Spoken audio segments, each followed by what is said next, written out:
Bonjour jeunes scientifiques. Donc, dans cette capsule, nous allons parler des résistances équivalentes. Une résistance équivalente, qu'on appelle aussi parfois la résistance totale, c'est essentiellement la somme ou la résistance globale dans un circuit où il y a plus qu'une composante qui peut ralentir les paquets d'électrons. Donc, par exemple, j'ai ici un circuit en série. Un circuit en série ayant une batterie de une batterie de 2 piles, un interrupteur fermé et 3 ampoules distinctes.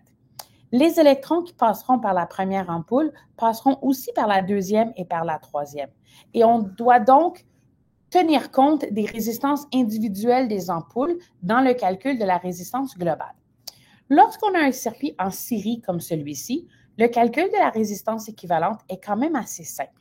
C'est-à-dire que la résistance équivalente, EQ pour équivalent, on utilise aussi parfois RT pour résistance totale, va être égale à la première résistance plus la deuxième plus la troisième. Si on avait eu un plus grand nombre de résistances, on aurait continué à additionner les résistances selon le cas. Donc ici, je veux déterminer la résistance équivalente d'un circuit où il y a une ampoule ayant une résistance de 4 ohms, 7 ohms et 5 ohms. Donc, je vais tout simplement calculer résistance équivalente est égale à la somme de résistance 1, résistance 2 et résistance 3, c'est-à-dire 4 ohms plus 7 ohms plus 5 ohms, ce qui me donne un total de 16 ohms. Donc, la résistance globale ou équivalente de mon circuit en entier est de 16 ohms.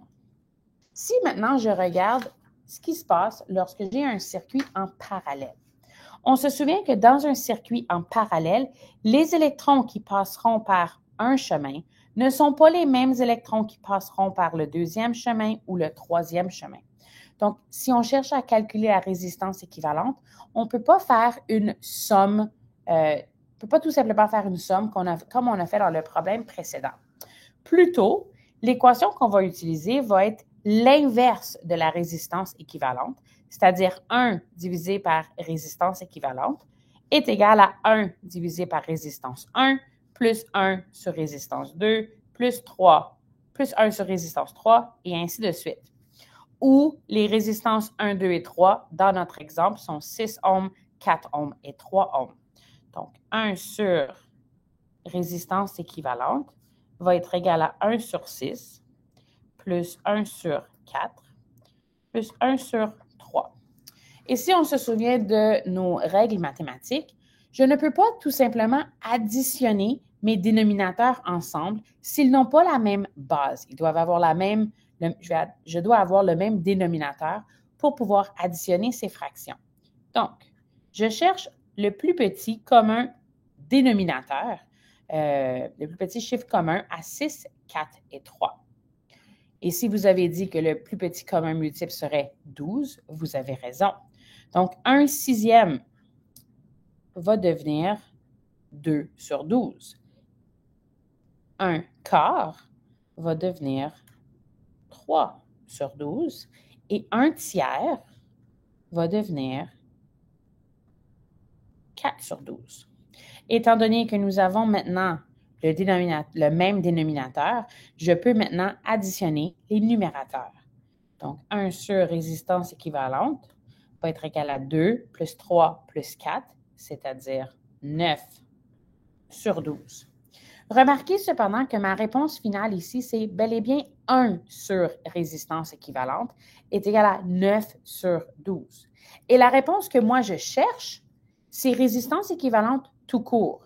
Donc, je vais devoir isoler résistance équivalente seule. Et une façon simple de faire ceci, c'est de inverser le numérateur et le dénominateur de chaque côté de mon équation. Ce qui fait en sorte que j'ai maintenant résistance équivalente divisée par 1 est égal à 12 divisé par 9.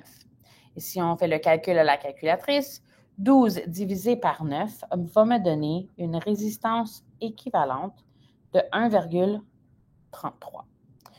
Et ensuite, j'ajoute les unités. Donc, ma résistance équivalente ou total pour mon circuit en parallèle va être de 1,33 ohms.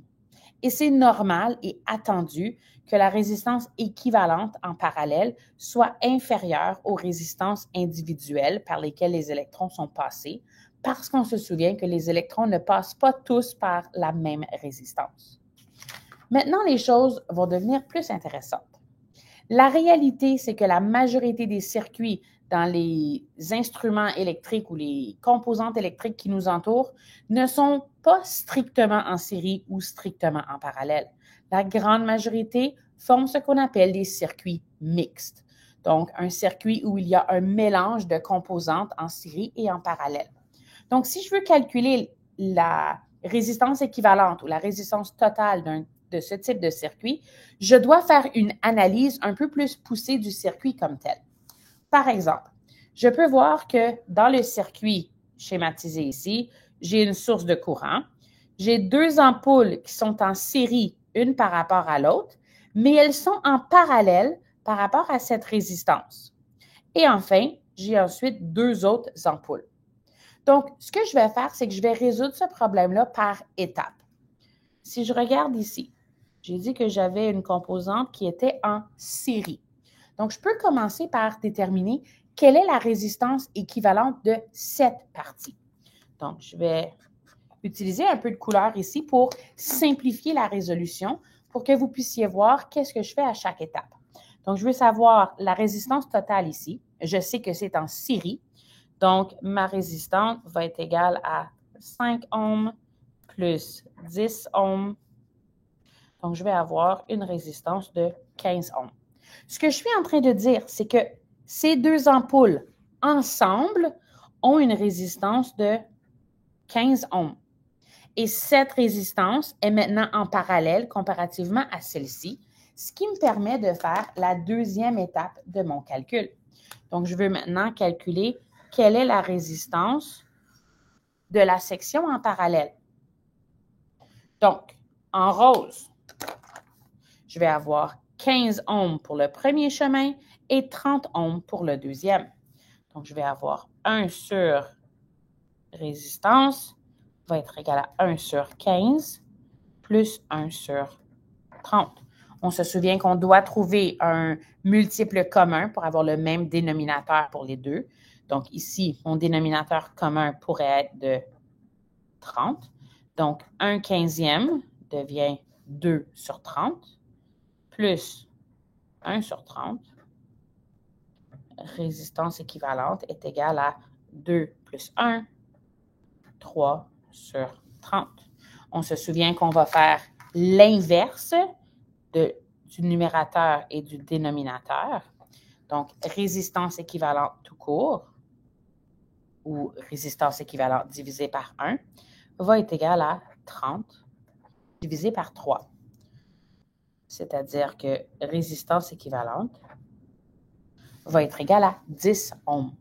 Donc, ce qu'on vient de déterminer, c'est que toute la section en rose a une résistance équivalente ou une résistance totale de 10 ohms. Maintenant, cette section en rose est maintenant en série par rapport à cette ampoule et à cette ampoule.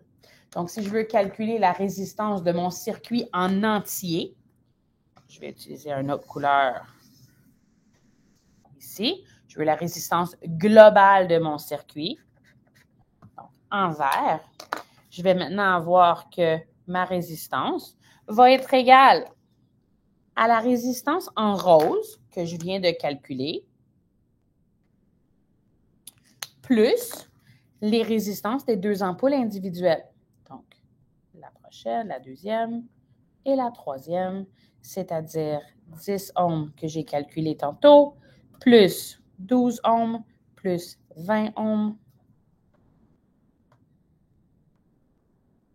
pour un total de, pardon, pas 32, 42 ohms. C'est-à-dire que mon circuit mixte, qui avait 4 ampoules et une résistance, a une résistance globale de 42 ohms. À ce moment-ci, si j'avais connu la différence de potentiel au niveau de la source de courant, je pourrais utiliser cette valeur que je viens de calculer, la différence de potentiel au niveau de la source de courant, et par exemple, calculer le courant comme tel. J'espère que ceci vous aide à comprendre comment interpréter des circuits et calculer les résistances équivalentes dans ceux-ci. Merci.